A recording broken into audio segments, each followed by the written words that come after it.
잘 오셨습니다. 주님의 이름으로 환영합니다. 축복합니다.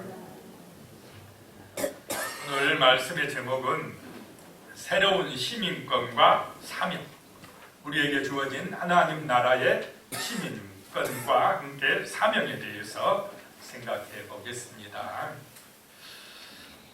웨스터민스터 소요리 문답 제1문항은 사람의 제일 되는 목적이 무엇입니까? 라고 묻고 있습니다.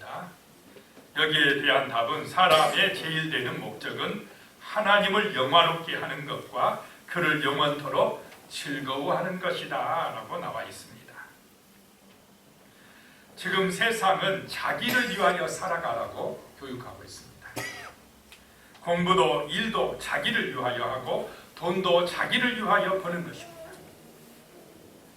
그런데 성경은 그렇지 않다고 말씀합니다. 우리는 우리 스스로를 위해서 지음받지 않았습니다.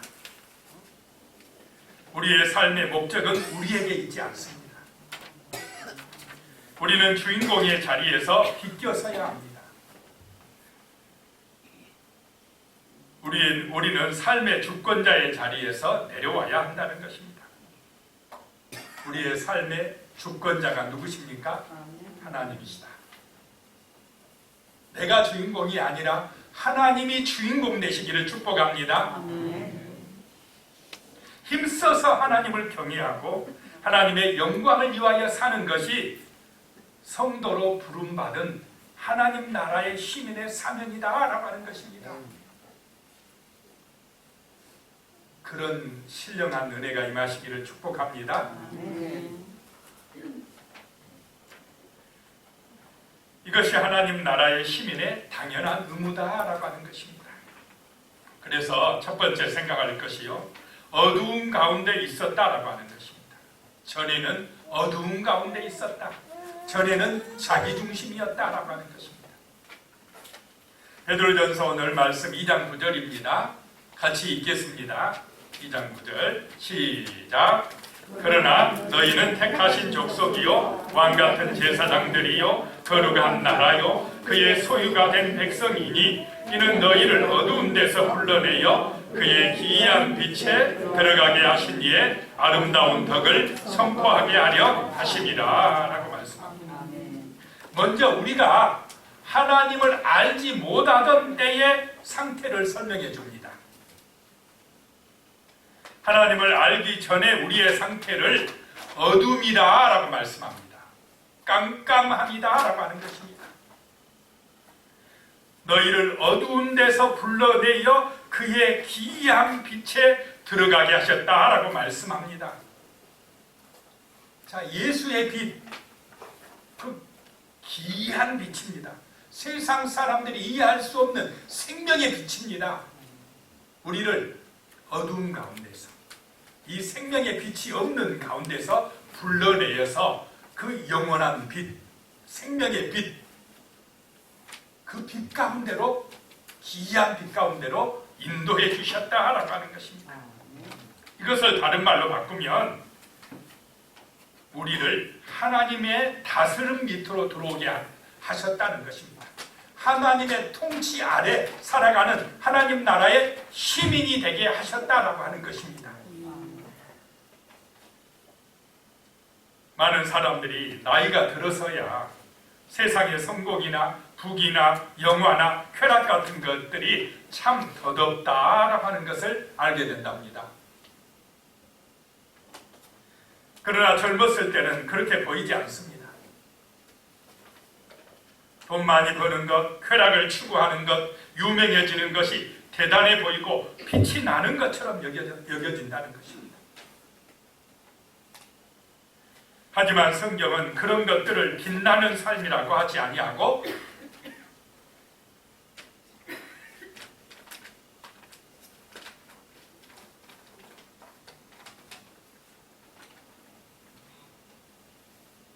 뭐라고 말씀합니까? 어둠이다. 어둠이라고 말합니다. 그 성공이 어둠이라고, 유명해지는 게 어둠이라고, 세상 부귀영화가 어둠이라고 말합니다. 자, 그런 것이 많을수록 하나님을 경외하고 이웃을 사랑하고 섬기고 겸손하고 그래집니까? 자기 중심으로 나갈 가능성이 많아집니까? 자기가 주인데 교만해집니다. 사랑은 식어집니다. 하나님 영광이 아니라 자기 영광을 추구합니다. 그러면 그런 세상의 성공, 유명해진 것, 돈 많아진 것이 축복입니까? 저주입니까?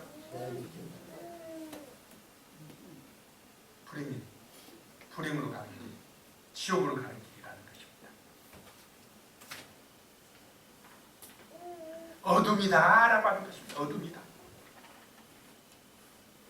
성경은 하나님과 관계없는 모든 것을 어둠이라고 말합니다. 화려하게 보이지만은 그렇지 않다는 것입니다. 하나님이 없기 때문에 그분의 통치로부터 떠난 상태이기 때문에 어둡다라고 하는 것입니다. 자, 하나님의 은혜 안에, 하나님의 통치 안에 들어오는 것이 빛이요, 그것이 바로 구원의 은총을 받은 것인 줄로 믿습니다. 베드로전서 2장 10절에 너희가 전에는 백성이 아니더니 이제는 하나님의 백성이요 전에는 긍휼을 얻지 못하였더니 이제는 긍휼을 얻은 자니라 라고 말씀합니다. 이 어둠의 상태가 어느 상태냐? 하나님의 백성이 아니었다, 긍휼을 입지 못하였다 라고 하는 것입니다. 긍휼함을 얻지 못하였다 라고 말씀을 하고 있습니다. 그것이 어둠의 상태에 빠져 있는 것입니다. 자, 세상 사람은 하나님의 통치, 다스림 안에서 살지 아니하면 누구의 통치를 받고 있습니까? 세상은 마귀, 귀신들의 통치를 받고 있습니다. 아닌 것 같아도 자기가 주권자인 것 같고 내가 계획하고 내가 모든 것을 주관하고 있는 것 같지만은 그 생각, 그 마음속에는 이 어둠의 영, 악한 영이 들어와서 지배를 해버리고 있다는 것입니다. 묶여 있어요. 마음대로 이사 갑니까? 이사도 마음대로 못 가요. 뭐 묘지 이전 이런 거 마음대로 합니까? 제가 장손 집안이라 늘 말씀하지만 제사 하나도 마음대로 못 없습니다. 제사 안 지르면 벌 받을 것 같아요. 귀신들이 가만히 두지 않아요. 그런데 예수를 믿으면은 그런 것으로부터 자유하게 될 줄로 믿으시기 바랍니다. 어둠의 가운데서 마귀의 지배에서 벗어나서 그 생명의 빛이 되신 그리스도 예수 안에서 살아가니까 참된 자유함을 얻는다는 것입니다. 근심과 두려움과 염려와 걱정과 불안과 미움과 원망과 시기에서 벗어나버리는 참된 자유함을 누리게 된다라고 하는 것입니다. 이것이 하나님의 백성이 된 것이고 긍휼함을 얻은 것이고 빛 가운데로 인도함을 받은 것이다 라고 하는 것입니다. 긍휼이라는 말은 불쌍히 여김을 받았다라고 하는 것입니다. 긍휼을 얻지 못한 자였지만 이제는 천지를 지으신 하나님이 우리를 긍휼히 여기셨다라고 하는 것입니다. 비슷비슷한 우리끼리 서로 불쌍히 여기는 것이 아니라 천지의 주제이신 하나님이 우리를 긍휼히 여겨주신다라고 하는 것입니다. 그 은혜로, 그 긍휼하신 하나님의 사랑의 은혜로 우리가 의롭게 되고 구원받게 된 줄로 믿습니다. 허물 많은 우리가, 부족한 우리가, 연약한 우리가, 내 힘으로는 천국 가려고 아무리 팔고 등쳐도 잘 안 되던 우리가 십자가의 놀라운 사랑과 은혜로 제 용서받게 되고 의롭게 되어지고 그 긍휼하신 우리를 불쌍히 여겨주시는 주 예수 그리스도의 사랑에 힘입어서 죄 없다고 인정받게 되고 의롭다고 인정받게 되고 하나님의 자녀가 되어 천국의 백성이 된 줄로 믿습니다. 귀한 빛으로 인도받았다라고 하는 것입니다. 그 깜깜한 가운데서 생명의 빛으로 인도받았다라고 하는 것입니다. 우리가 살다 보면 때로는요 낙심함이 찾아오고 여러 가지 문제 때문에 실망함이 찾아올 때도 있고 왜 세상 만사가 이렇게 힘들고 어려운가? 내 뜻대로 되는 게 없다라고 하는 그런 나약한 마음이 들 때도 있습니다. 그럴 때에 우리는 예전에 나는 어떤 존재였는지를 기억해야 된다는 것입니다. 옛날에는 우리가 하나님의 백성이 아니었더니 긍휼하심을 받지 못한 그런 어둠 가운데 있던 백성이었는데 이제는 하나님이 나를 선택해 주시고 그 어둠에서 빛으로 인도해 주셨고 나를 긍휼히 여겨주시사 하나님의 귀한 자녀 삼아 주셨으니 할렐루야 감사합니다 라고 하나님으로 인하여 힘을 얻고 기쁨을 얻고 소망을 얻고 믿음으로 승리하시기를 축복합니다. 아멘. 전에는 어둠이었다 이 말입니다. 그런데 이제는 두 번째 생각할 것이요 빛 가운데로 불러냄을 받았다 하는 것입니다. 아멘. 전에는 자기 중심이었는데 마귀의 지배를 받았는데 이제는 예수님의 중심이 되고 예수님의 통치를 받는 그런 빛 가운데 있는 백성이 되었다라고 하는 것입니다. 하나님은 이런 우리를 잠깐 어두운 가운데서 꺼낸 정도가 아니라 그분의 다스림 가운데서 새로운 지위를 주셨다는 것입니다. 새로운 직분을 주셨다는 것입니다.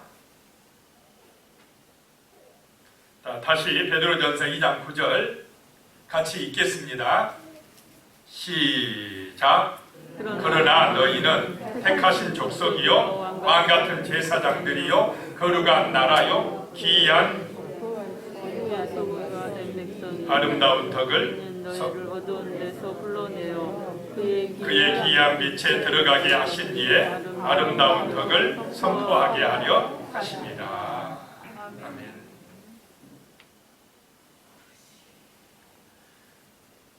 귀한 빛에 들어갔다라고 하는 것은 하나님의 다스림을 받는 백성이 되었다는 것입니다. 아멘. 신분의 변화가 일어났다는 것입니다. 마귀의 자녀에서 누구의 자녀가 되었다는 것입니까? 하나님의 자녀가 되었다. 웃으세요. 얼마나 좋은 일입니까? 하나님의 자녀가 된 것보다 더 기쁜 일이 있습니까? 하나님이 내 공로를 보고 자녀 삼아 주셨습니까? 허물 많아요. 저도 허물 많고 여러분도 허물 많고 부족한 것이 있고 그런데도 우리를 긍휼히 여기셔서 사랑하셔서 나를 구원하여 주시고 하나님의 자녀 삼아 주시고 그렇게 우리의 신분이 정말 아름다운 신분을 얻게 하셨다라고 하는 것입니다. 아멘. 그래서 오늘 9절 말씀에 다시 보면 우리를 하나님이 택하신 족속이요 왕같은 제사장들이요 거룩한 나라요 그의 소유가 된 백성으로 삼아주셨다라고 하는 것입니다. 많고 많은 사람들 중에서 하나님이 나를 탁 선택하셔가지고 내 이름 불러주시고 너는 나의 자녀다, 내 아들이다, 내 딸이다, 내 이름을 하늘나라 생명책에 기록하리라 해주셨다는 것 얼마나 감사할 일입니까? 그래가지고 왕같은 제사장들로 삼아주셨다. 왕권, 우리는 주 예수의 왕권을 이어받을 왕같은 사람들이 되었다. 자, 이 땅에서 구원받았다라고 하는 것은 천국에 가면 이 땅에서 제일 높은 사람보다 더 어떻다고 그랬습니까? 더 높다고 예수님이 말씀하셨습니다. 그러니까 내가 선택받았다는 것은 이 세상에 어떤 왕권을 가진 사람보다 신분이 더 어떻다는 것입니까? 높아졌다. 그런데 별로 기쁜 게 없는 거야. 왜 안 기쁘냐? 안 믿으니까 안 기뻐요. 안 믿어지면 안 기뻐요. 내 마음에 믿어지면 그래 왕같은 제사장이야. 나는 주님과 함께 왕같은 제사장으로서 천국에서 영원히 살 거야. 이 직분을 주셨다 이 말입니다. 이런 소망, 천국 소망이 있으면 이 땅에 어떤 고난과 시험도 이깁니까? 못 이깁니까? 이깁니다. 다니엘이 사자굴에 들어가면서도 담대할 수 있었던 것은 이런 천국 소망이 있었기 때문에 그렇습니다. 스데반 집사님이 돌에 맞아 순교하면서도 얼굴이 광채가 난 것은 이런 천국의 왕 같은 제사장의 소망이 있었기 때문에 그런 줄로 믿습니다. 그리스도인은 이런 소망을 가진 사람들입니다. 이런 영원한 소망이 있는 사람들입니다. 그러니까 어떤 시험이나 시련이나 고난이나 문제가 있어도 당당하게 믿음으로 이겨나갈 줄로 믿습니다. 이 믿음의 사람들이라는 것입니다. 세상 사람하고 비교가 안 됩니다. 왕 같은 제사장들이라는 것입니다. 또 거룩한 나라요 그의 소유된 백성이니라고 말씀합니다. 이 말은 하나님이 특별히 아끼시는 보물과 같은 존재다라고 하는 것입니다. 누가요? 내가 그러면 얼굴에 빛이 나야 돼요. 기뻐져야 됩니다. 자꾸 세상에 그래도 난 돈 없는데, 그래도 나는 아픈데, 아이고 이 땅에 문제가 많은데, 염려거리 많은데, 그것에 빠져가지고 이 기쁨을 잃어버리면 안 된다라고 하는 것입니다. 문제 없는 인생은 없는 줄로 믿습니다. 그러나 이 천국 소망이 우리를 빛나게 합니다. 강하게 합니다. 담대하게 합니다. 승리하게 합니다. 행복하게 만들 줄로 믿습니다. 당당하게 만든다라고 하는 것입니다.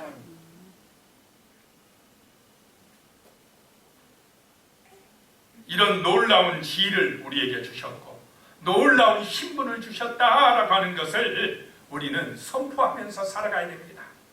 아멘. 히브리서 11장 1절에요. 믿음은 바라는 것들의 실상이요 보이지 않는 것들의 증거니 그랬습니다. 믿음은 바라는 것, 소망하는 것들의 실상이다 라고 하는 것입니다. 보이지 않는 것들에 대한 증거다. 보고 믿습니까? 안 보고 믿습니까? 안 보고 말씀을 믿는 것입니다. 천국 있을 걸 확실히 믿고 그냥 믿어버립니다. 말씀이 하나님의 말씀이 있다 하니까 믿는 것입니다. 확실한 것을 그냥 믿어버립니다. 믿을 때 실상이 된다 이 말입니다. 한 드라마야, 애국 드라마에서 본 내용입니다. 주인공이요 하는 말이 보여야 믿는 것이 아니고 믿어야 보인다고 하더라고요. 멋진 그 작가가 감독이 멋지더라고요. 하나님의 말씀을 믿어야 하나님 나라가 보입니다. 영적 세계에 눈이 열린다 이 말입니다.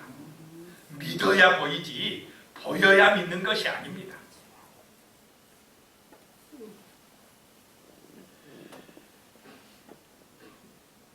자, 우리는 이 세상에서 빛을 발해야 됩니다. 그런데 우리 스스로 빛을 낼 수 있습니까? 없다 이 말입니다. 자, 저 달빛이 밤에 달이 환하게 뜨는 날은 밝습니까? 안 밝습니까? 밝습니다. 그런데 달이 스스로 빛을 냅니까? 못 내고 어느 빛을 받아야 됩니까? 태양빛을 받아야 그 빛을 반사해서 우리 사람들이 사는 이 지구를 밖에 비추어집니다.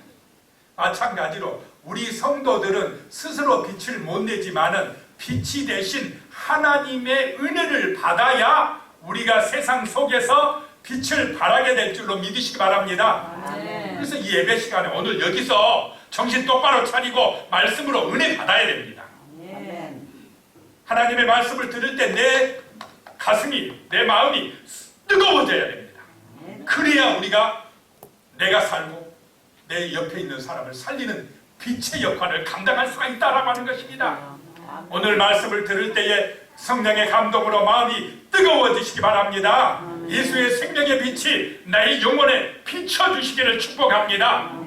뜨거워질 때, 은혜가 임할 때에 내 문제가 해결돼 버립니다. 걱정, 염려, 근심이 사라져 버립니다. 그래야 내가 빛을 낼 수가 있습니다. 우리의 빛은 내 빛이 아니라 은혜 받아야 반사해서 내는 빛인 줄로 믿으시기 바랍니다. 하나님이 우리를 어둠 가운데서 기이한 빛 가운데로 인도해 주셨다라고 하는 것입니다. 아멘. 그 은혜의 빛을 발하시기를 축복합니다. AD 3세기, 주 3세기에 알렉산드리아에서 있었던 일입니다. 알렉산드리아는 당시 로마 제국의 3대 도시 중에 하나였습니다. 지금의 이집트의 지중해 연안에 있는 도시입니다. 지금도 있습니다. 이 알렉산드리아에서 흑사병이 창궐하여서 많은 사람들이 죽어가고 있었습니다. 요즘에 뭐처럼요? 코로나처럼. 그때에 뭐라고 소문이 났느냐면 기독교인들이 우상에게 절하지 않기 때문에 이런 병이 왔다라고 소문이 돌았습니다. 그러면 그러면 사람들이 뭐라고 합니까? 누구를 공격하겠습니까?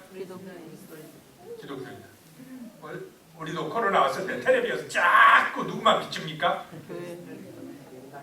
그래고 막 사람들이 교회를 공격하고 탓하는 그런 비슷한 것 같은 일들이 알렉산드리아에서 일어났습니다. 그래가지고 심한 핍박을 받았습니다. 당시 불신자들은 이 병이 무서워서 앓는 자와 죽은 자의 시체를 그냥 내버리고 도망쳐 버렸습니다. 그런데 그때에 성도들은 결사적으로 마지막까지 남아서 병자를 구호하고 시체를 내장했습니다. 나중에 도망갔다가 다시 돌아온 자들이 기독교인들의 한 일을 보고 놀라지 않을 수가 없었습니다. 참으로 자기보다 남을 위한 헌신의 삶을 산 것입니다. 이렇게 살아가는 모습이 당시 로마 사람들을 감동시켰습니다. 빛이 된 것입니다.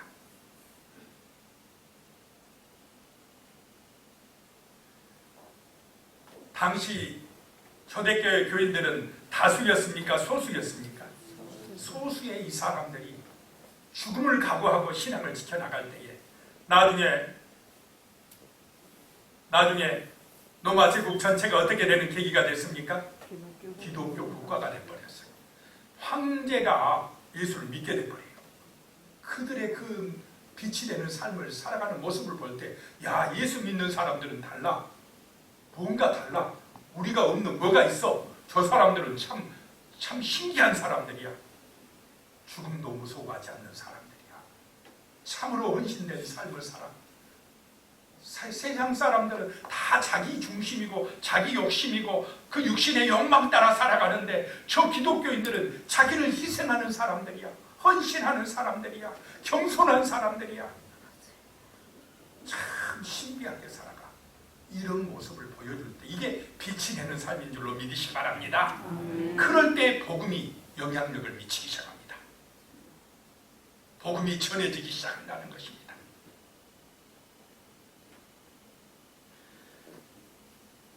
우리가 지금 살고 있는 이 세상은 거칠고 험한 세상입니다. 우리가 어떤 존재인지를 자주 잊어버리게 하는 세상입니다. 우리는 우리에게 주어진 이 놀라운 소속감을 끊임없이 주장하고 이런 성경 구절을 암송하면서 스스로를 계속 새롭게 해야 됩니다. 이것이 바로 믿음입니다.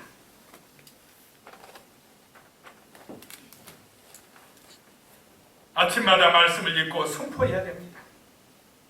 하나님께서 특별히 나에게 주신 말씀을 선포해야 됩니다. 내게 뜨겁게 임한 말씀 구절이 있습니까? 없습니까? 없는 분은 만드시기 바랍니다.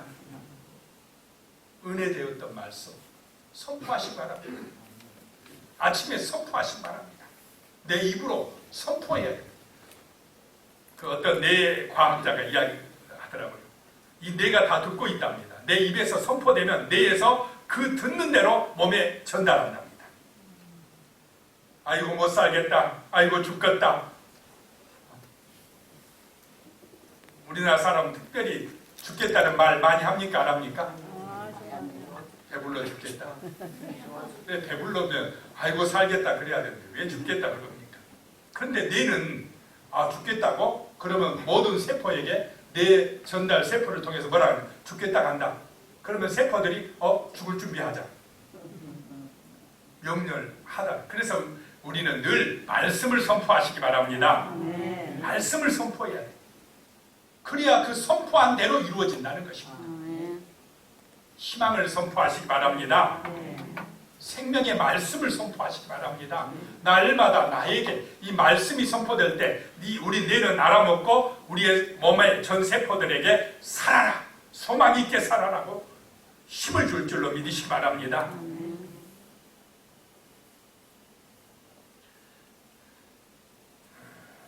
세 번째 생각할 것이요, 아름다운 덕을 선포해야 한다라고 하는 것입니다. 증인의 사명입니다. 우리에게 새로운 직분을 주신 이유, 이 사명을 위해서 주셨다는 것입니다. 베드로전서 2장 9절 다시 한번 읽겠습니다. 시작. 그러나 너희는 택하신 족속이요 왕같은 제사장들이요 거룩한 나라요 그의 소유가 된 백성이니 너희를 어두운 데서 불러내어 그의 기이한 빛에 들어가게 하신 이의 아름다운 덕을 선포하게 하려 하십니다 라고 말씀합니다. 우리에게 새로운 지혜를 주신 목적은, 빛 가운데로 인도하신 목적은 아름다운 덕을 선포하게 하려 하십니다 라고 하는 것입니다. 예수님의 통치 가운데 들어가서 신분이 바뀐 우리는 우리가 누리게 된 이 아름다운 덕을 세상 사람들에게 알려야 된다라고 하는 것입니다. 우리가 비록 세상에 살지만은 하나님의 통치 아래 살면서 변화된 것을 선포하는 것, 그것이 우리의 사는 목적이다라고 하는 것입니다. 자, 말씀이 내 삶의 가치가 되고 내 마음판에 새겨지면 그 말씀대로 살려고 하고 내 생각과 나의 삶이 새롭게 변화될 줄로 믿습니다. 어떤 말을 들으면 그 말에 이끌립니까? 안 끌립니까? 지금 내 생각에, 내 마음판에 세상의 소식이나 세상의 정보나 세상의 말이 나를 많이 지배합니까? 하나님의 말씀이 나를 많이 지배하고 있습니까? 어느 것이 나를, 내 생각, 내 마음을 지배합니까? 하나님의 말씀입니까? 하나님의 말씀이 나를 지배하시게 하시기 바랍니다. 근데 가만히 있어 보세요. 텔레비에 나오는 소리, 인터넷에서, 핸드폰에서 나오는 글들, 자, 하나님 말씀이 많이 나오니까 세상 이야기들이 우리를 엄습해 옵니까? 그러니까 세상 지배를 받아버려요. 내가 세상 말을 막 자꾸 받아들여요. 나도 모르는 사이에 세상 습관이, 세상 문화가 나를 지배해버려요. 이렇게 되면은 하나님과 친할 수 있겠습니까? 하나님의 은혜를 받아서 그분의 덕을, 아름다운 덕을 선포하는 사람, 증인되는 삶을 살 수 있겠습니까? 못 살아요. 지금 너무 세상의 지식의 홍수가 우리에게 밀려오고 있습니다. 눈만 뜨면 선전이 보이고 TV 소리가 들려오고 하나님의 말씀으로부터 멀어지니까 우리를 다시 깜깜한 데로 막 밀어넣고 있어요. 그 한 사모님의 책에서 읽었습니다. 사인사색이라고 하는 책이 있는데 그 사모님이 이런 얘기를 써놨더라고요. 우리는 누구에게나 인정받고 싶어서 뛰어다니고 있습니다. 우리는 가장 먼저 하나님께 인정을 받아야 됩니다. 그러려면 하나님과 시간을 함께 나누어야 합니다. 하나님과 친해지려면 하나님과 만나는 시간이 있어야 합니다. 그렇습니까? 안 그렇습니까? 누구하고 친해지려면 그 사람하고 자주 만나야 돼요. 하루 24시간 중에 하나님과 얼마나 많은 시간을 보내고 있습니까? 하나님과 친해지기 위해 얼마나 말씀을 보며 찬양을 드리며 무릎을 꿇고 기도하고 있습니까? 그런 시간이 없이는 하나님과 친해질 수가 없습니다. 하나님의 뜻을 알 수가 없다 이 말입니다. 자꾸 세상 말만 들어보니까 우리의 뜻은 하나님의 뜻을 따라가고 있습니까? 세상 뜻을 따를 때가 많겠습니까? 자꾸 세상 영향을 받아 끌려가요. 넓은 길로 갑니다. 세상의 길로 갑니다. 그런데 그 끝은 어디입니까? 지옥입니다. 심판입니다. 무섭습니다. 재앙입니다. 하나님의 말씀이 들려지시기 바랍니다. 선포되는 새벽마다 제가 선포하고 유튜브 보내줍니까? 안 보내줍니까? 다 잘 들으신 줄로 믿습니다. 어떤 때는 조회수가 좀 올라가, 어떤 때는 형편없어. 안 듣고 있구나. 들으시기 바랍니다. 말씀이 들려져야 내 영혼이 삽니다. 하나님과 친해집니다. 하나님의 말씀의 가치가 그 가치관이 되어 나를 빛나게 합니다. 우리의 사명이 뭐냐? 목적이 뭐냐? 삶의 목적이 뭐냐? 아름다운 덕을 선포해야 돼요. 내가 은혜 받아서 나의 삶에서 하나님의 살아 역사하신 은혜를 체험해야, 맛을 봐야 전하지 않겠습니까? 예를 들면 음식점에서 광고를 아무리 많이 해도 음식 맛이 없으면 잘 될 수가 없습니다. 먹어본 사람들이 입소문을 내야 손님이 몰립니다. 맛있게 먹은 사람들이 주위 사람들에게 이야기합니다. 아, 그 집 짜장면 맛있어. 그 집 아구찜이 끝내준다. 그래야 그래? 나도 한번 가봐야지. 그러지 않겠습니까? 내가 예수를 믿어서 예수의 은혜를 맛봐서 나의 삶이 힘이 있어지고 소망이 넘치고 정말로 감사가 넘치고 은혜가 충만하고 어떤 간증거리가 생길 때에 예수 믿어봐. 나처럼 돼. 예수 믿어봐. 기분이 좋아. 예수 믿어봐. 행복해. 예수 믿어봐. 소망이 넘쳐. 그렇게 되지 않겠습니까? 자, 예수 믿으면 좋은 일이 많습니까? 안 좋은 일이 많습니까? 좋은 일이 많아요. 술 끊어지지. 술값 안 들어가지. 담배 끊어져. 담배값 안 들어가지. 죄 짓지 않지. 얼마나 좋은 일이 많습니까? 예수 믿어봐. 진짜 좋아. 이렇게 예수 믿어서 좋은 것들을 선전해야 된다 이 말입니다. 그것을 위해서 우리가 부름받았다는 것입니다. 예수님을 진짜로 믿고 그 은혜를 받아 우리의 삶의 모습이 새로워지시기를 축복합니다. 거룩해집니다. 온전해집니다. 아름다워집니다. 내 입술이 아름다운 입술이 되고 감사의 입술이 되고 축복의 입술이 됩니다. 말하는 게 달라져요. 예수가 있는 사람 말하는 게 달라집니다. 원망하고 불평하고 시기하고 질투하고 이런 말들이 사라져요. 축복하는 말이 나옵니다. 감사의 말이 나옵니다. 사랑의 말이 나옵니다. 교만하던 사람이 겸손해져 버려요.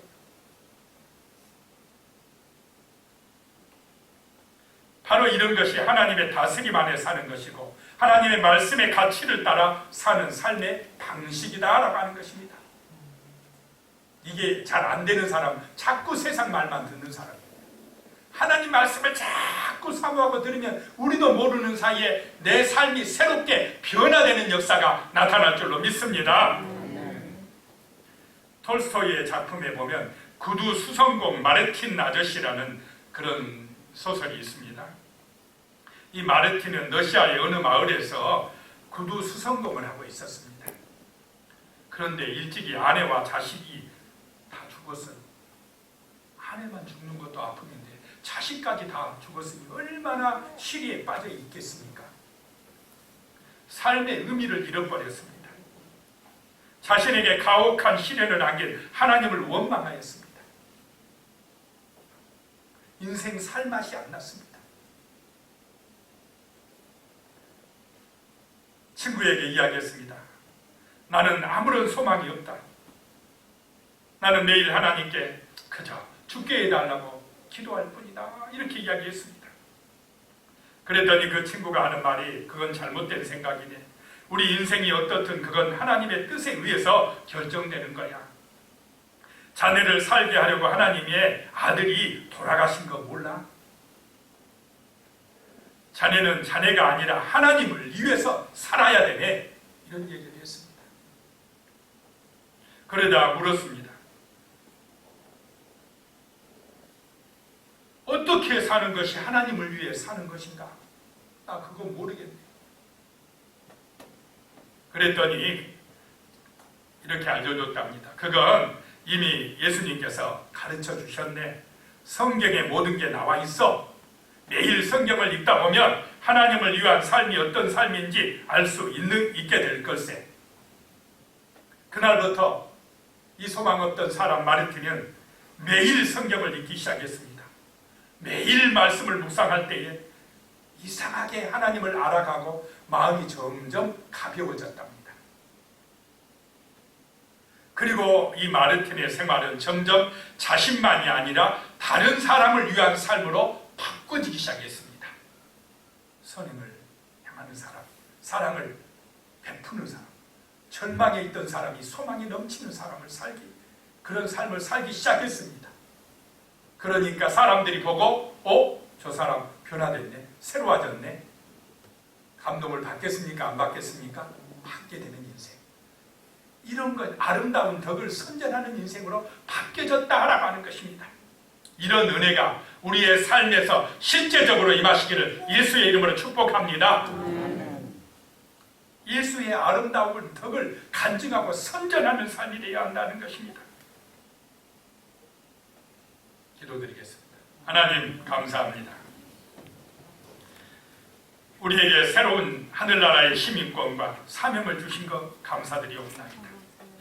우리 인생의 제일 되는 목적이 하나님을 영원롭게 하는 것과 하나님을 영원토록 즐거워하는 것이라고 말씀했습니다. 하나님 아버지, 내가 주인공 되지 말게 하시고 우리 주 예수님의 영광이 나타나는 삶이 되게 하여 주시옵소서. 예수님이 삶의 주권자임을 인정하고 살아갈 수 있는 그런 믿음의 자녀가 될 수 있도록 도와주시옵소서. 예수님의 이름으로 기도드리옵나이다. 아멘.